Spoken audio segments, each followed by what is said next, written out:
Champaran mirror की खबर पर लगी मुहर।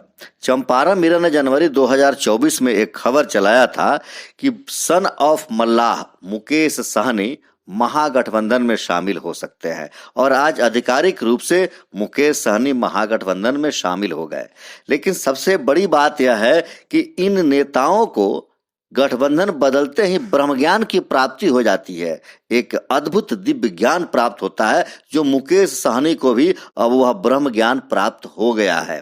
कल तक जो मुकेश सहनी मोदी जी का गुणगान करते नहीं थकते थे, उस समय जब वीआईपी पार्टी टूट गई और इनके जीते हुए विधायक भारतीय जनता पार्टी में शामिल हो गए, उस समय भी मुकेश सहनी मोदी जी को कुछ नहीं कहे, मोदी जी का गुणगान करते रहे, भक्त बने रहे। लेकिन आज जैसे ही इनको महागठबंधन में जगह मिली, हालांकि महागठबंधन में शामिल होने से पहले इन्होंने पूरी कोशिश की थी एनडीए गठबंधन में शामिल होने के लिए, लेकिन जब एनडीए गठबंधन में इनको कहीं जगह नहीं मिला तब ये महागठबंधन में शामिल हुए और महागठबंधन में शामिल होते ही इनको दिव्य ज्ञान की प्राप्ति हो गई। अब आइए सुनाते हैं कि क्या कहते हैं मुकेश सहनी और क्या सोचते हैं मुकेश सहनी मोदी जी के लिए। कि आइए सहनी जी, क्या बात है, आपका समस्या को हम दूर करेंगे। उन्होंने मान लिया कि नहीं, इनकी पार्टी को खत्म कर देना है। ये बाप दादा का संपत्ति बेचकर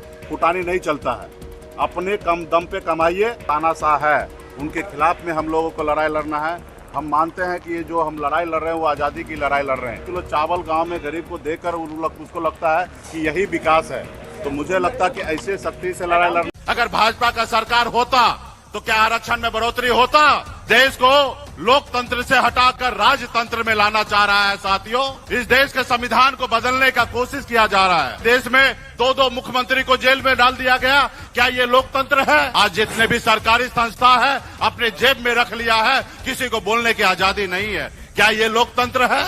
हर चीज को अपने कंट्रोल में लिया जा रहा है। आज देखिए, कांग्रेस पार्टी इतनी बड़ी पुरानी पार्टी, आज उनके बैंक खाते को सीज कर दिया गया। अगर हम समर्थन नहीं देते तो नीतीश कुमार जी का सरकार नहीं बनता। अब बिहार 5 किलो चावल देना, ये हमारे लिए अच्छा दिन है। हमें उस सरकार से बाहर कर दिया जो सरकार हमने बनाया था, उस सरकार से हमें बाहर कर दिया। हमारे सरकारी संपत्ति को बेच कर और देश को कह रहे कि देश आगे बढ़ रहा है। मुकेश सहनी के नेतृत्व में निषाद समाज आगे निकल जाएगा।